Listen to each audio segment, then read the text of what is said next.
Hey guys, it's Joey. Today I want to talk about why you should not be buying a house in Australia right now, and rather you should be holding Bitcoin and saving in Bitcoin as a superior store of value. It's a good long-term hold, and I'd say it's a lot better than real estate. So real estate has a lot of hidden costs in Australia that people aren't aware of, say stamp duty cost. So basically transferring from the previous owner to the new owner will cost you money, transactional fee, some sort of tax. Then there's also property tax. So you by holding the land, holding that property, you'll have to pay property tax year over year. There's also maintenance fees. You have to look after the house, keep it up to scratch. What if your renters say break something you're going to have to pay for? There's also utility costs like water, electricity, gas, whatever it may be, council rates just to be on that property, on that land. And so there's a lot of things you're not aware of, a lot of things that are unpredictable as well, interest rate hikes for the mortgage, and other things like that. So suddenly you go from paying $550 a week of a mortgage repayment to then $600 and you hadn't budgeted for it. That can be a problem. What if a natural disaster comes, wipes it out? You know, whether it's a flood or a bushfire or a storm, and your insurance either hasn't been paid that month, or you never even got insurance, or maybe you did, but it's not going to cover the damage. So you're going to be in hundreds of thousands of dollars of debt. That was unpredictable.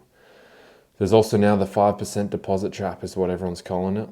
They lowered it from 10% to 5% to get a deposit. So it allows Gen Z people that are really, really poor and cannot afford life, because life is getting more and more expensive as they print more and more money, to basically get into the housing market and actually feel like they're included. But guess what? Your mortgage might not be 25, 30, it might be 40 or 50 because your deposit was so low. Your interest is going to be high and it's going to be extended as long as possible. So yeah, you might feel, finally I bought a house. Anyone can buy a house if they save for a little bit, but can you actually afford the repayments? Can you actually afford the constant interest rate hikes? Can you actually afford the unpredictable nature of real estate? I would say no. So look out, don't just go rushing into this. You need to know what you're buying, and you need to know about an alternative called Bitcoin, because Bitcoin beats all aspects as a store of value, as an asset class, as something that doesn't need cash flow, because it's only utilities to be a store of value and a superior store of money. And so houses should not have this monetary premium where everyone goes, oh, it's the superior store of value, so I'm just going to buy it for the sake of buying it.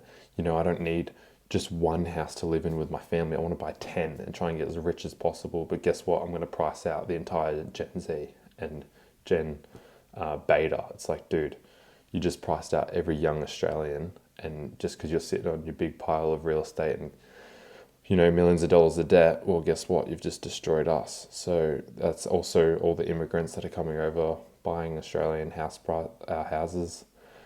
Yeah, they're destroying Gen Z people trying to buy houses. Like, it really is an unfortunate thing to see. But guess what, guys? We're all way too late for houses, but we're not too late for Bitcoin.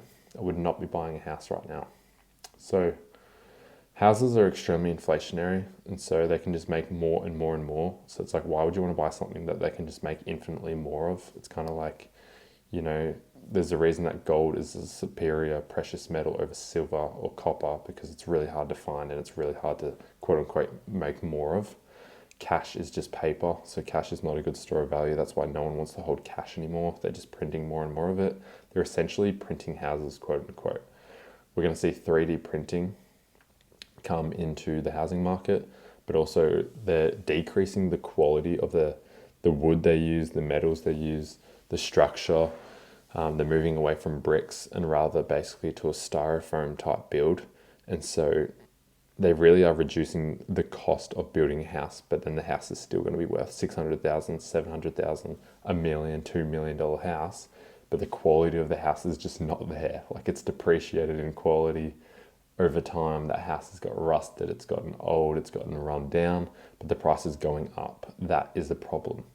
People are putting a monetary premium on it because as more and more money gets printed into the Australian economy, each asset class and each market has their own money magnet, and houses have become the biggest one. No wonder the Australian government loves it, because it's the biggest tax revenue they have. They want to tax people on an unused bedroom. Like, this is the problem. So we need to understand that by buying Bitcoin as a superior store of value, it's not only going to bring the house price is down because people are leaving the market from houses to Bitcoin, and therefore allowing Gen Z to buy a house that's cheaper because the supply's there, but the demand's been reduced. That's a good thing, but also because Bitcoin's a superior measurement of value, it's a true measurement of value, the ultimate one, because it has a finite supply, whereas you're trying to use Australian dollars that basically has an infinity supply. How do you put value on anything? Because the measurement stick is so broken. So in 2016, the median US home, so we're talking about the US real estate market, average house was around $288,000 or 664 Bitcoin. And then 4 years later, although houses had gone up to $328,000, it was only worth 45 Bitcoin. You could buy a house with 45 Bitcoin. Then in 2024, so only last year, a median US home was $434,000. So it had gone up again quite significantly, as people would say, priced in US dollar terms, but it's only worth 6.6 Bitcoin. So at what point is a house worth 1 Bitcoin? What point is a house worth 0.5, 0.1, even 0.01? It's like they're essentially trending to zero against Bitcoin, because Bitcoin's a superior measurement stick of value because it has a finite supply. And because it's getting adopted and its network is growing faster than any other market, faster than any other asset class, not only by market cap, not only by price, but those that are adopting it.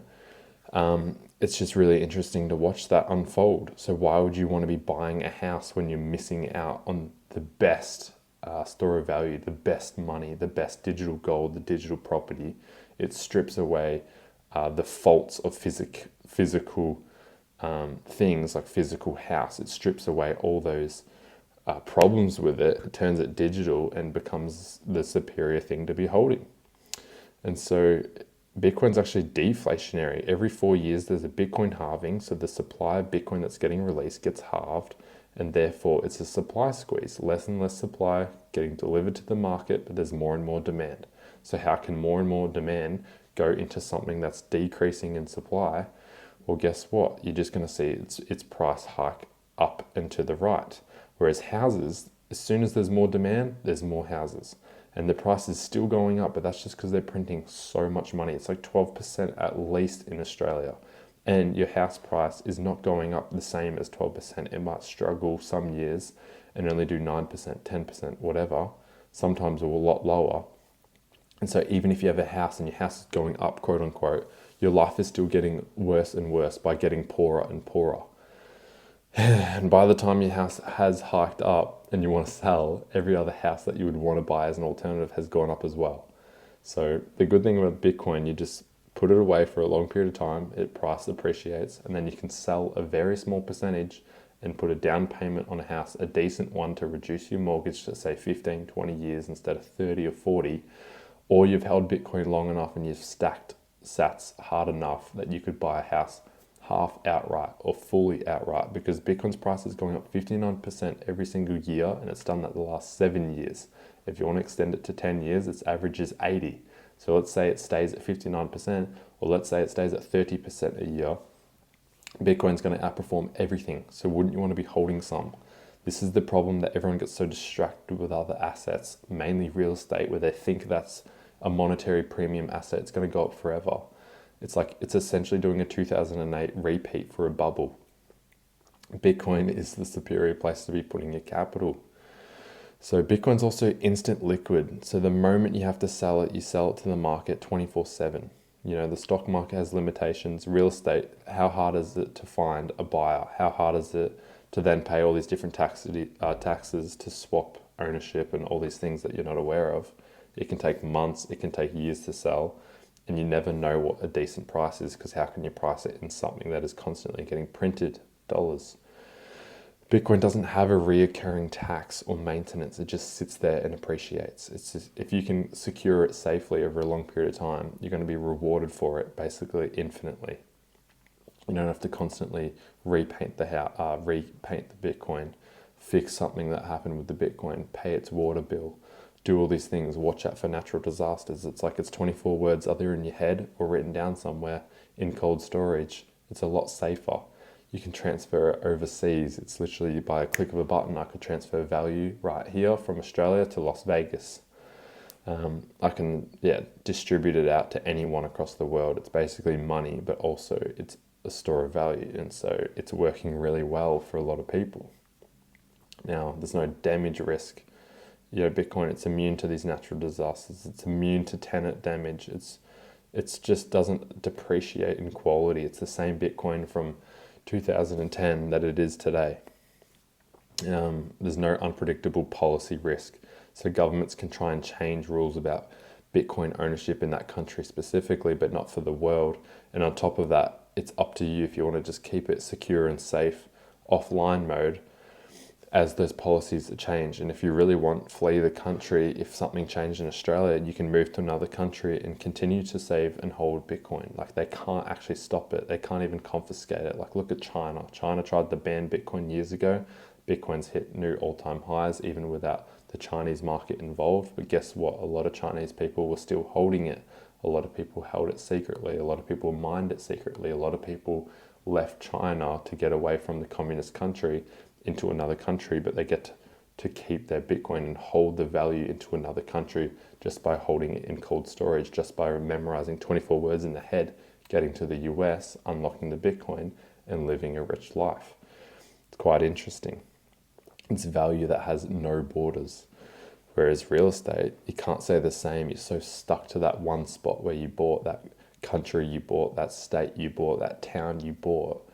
And you're so locked in trying to pay off this mortgage that you're going to stay there forever and be basically a debt slave, because all your hours from working will go to paying off that mortgage, and it becomes your new bank account. But guess what? Your bank account's negative. Your mortgage is debt. It's like you're never actually going to own that house. Even if you owned it outright, there's property tax, maintenance tax, there's constant things that prove to me that you're not actually the real owner. And you just have a piece of paper that says, I'm the owner of this house, and like, it's just bullcrap. On top of that, obviously, Bitcoin's outperforming real estate. On top of that, real estate is like a $350 trillion market across the world. Bitcoin is at $2 trillion, and that could grow, therefore, to match real estate market cap, which is very possible over a longer period of time.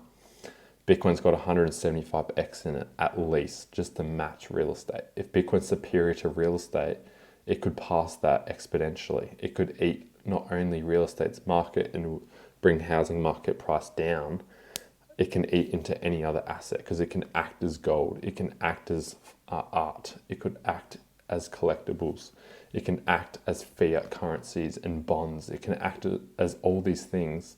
And essentially, it could eat up to half of the market cap of the world. There's $900 trillion worth of things in this world. Imagine Bitcoin ate half of that, a $450 trillion market cap in Bitcoin, because Bitcoin can absorb that amount of capital.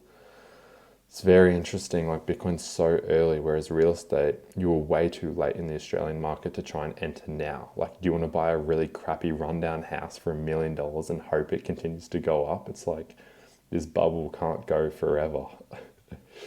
And you're basically living on credit and living on loans and living in debt and living in a world where houses that are crappy are $1 million or $2 million and you're buying them. It's like, how are you can't continue to fall for this. It's all an illusion, and the house of cards will fall. And so these are all realities where it's like, you need to have a second look at Bitcoin, because parking your money and your long-term capital in real estate right now is one of the worst ideas you can do. Trying to take on 30 to 35 years of debt by a mortgage just to have a crummy house. It's like, you could just hold Bitcoin long-term. Like, there's going to be more products for Bitcoin holders in the future than there will be for real estate, because it's going to be superior collateral as well. So that's the cool thing as Bitcoin as an asset that's been recognized as a commodity. Is imagine when there's Bitcoin lending products, you can put your Bitcoin up as collateral, lend against it, get a really cheap mortgage because you have a superior collateral, a superior store of value, something that can be instant liquid. Like, there's going to be some really good Bitcoin products out there in the future for us Australians. Like, the US is getting there and Australia's behind, but you basically want to be holding a finite asset, something that can't just be printed, that can't just be made more of, that can't just be manipulated. It's something that has a scarce supply, an endless acceptance of demand, but can never increase its supply to match the demand. So supply squeeze is happening. It's going to continue to happen. We will see a $500,000 Bitcoin. We will see a $1 million Bitcoin. Where does it stop? I cannot tell you. I cannot predict these numbers. But what we're seeing is 59% growing at over the last 7 years. If that continues to happen, something like a $60,000 deposit that you're going to use for a house, if you deployed that into Bitcoin and found an alternative living situation, maybe you rented instead of getting a mortgage, or you lived with your parents, what we're seeing is those that can do that are benefiting, getting to $1 million a lot faster than someone that's going to buy a crummy house with $60,000. So yeah, Bitcoin will just continue to grow. People continue to ignore it, but you have to make that decision. Do you want to buy a house and be trapped in debt slavery? Or do you want to buy something that is true self-sovereign capital that you can take into cold storage and hold for a long period of time as a store of value, and it will outperform real estate, and it will outperform your savings account, the S&P 500, gold, silver, everything. It's the best place to park your capital. And so I'm running out of breath here, but basically have a second look into Bitcoin, do your education, start to watch podcasts, read books, listen to audiobooks, whatever you have to do. Find a community that's going to be on the same page as you, that know more than you, so you're not the smartest in the room, that can help you with your Bitcoin journey, because this is something you don't want to miss. Like, Gen Z has a chance to grab this asset and go, yep, I'm running with it, I'm saving in it, and I'm going to benefit for the next, say, 10, 20, 30 years. And quite easily, I'll be able to pick any house on the block and buy that block, because every single house is trending to zero against Bitcoin. Like, it's a pretty crazy idea. If you can even get to 0.1, you'll probably be able to buy a house outright a lot faster than someone that was saving in dollars, that's putting their time and energy into something that can be printed, or putting their time and energy into a house that is just an illusion by the printed dollar. Whereas Bitcoin, it's like truth economics. It's something that it has genuine value, that has a genuine store of value, that has a finite supply. And so have a second look into Bitcoin, do what you got to do, but don't rush into the housing market in Australia, because there's a lot of hidden fees. The government is constantly changing their policy. They love real estate for taxing. So avoid that and buy Bitcoin. Thanks, guys. Cheers.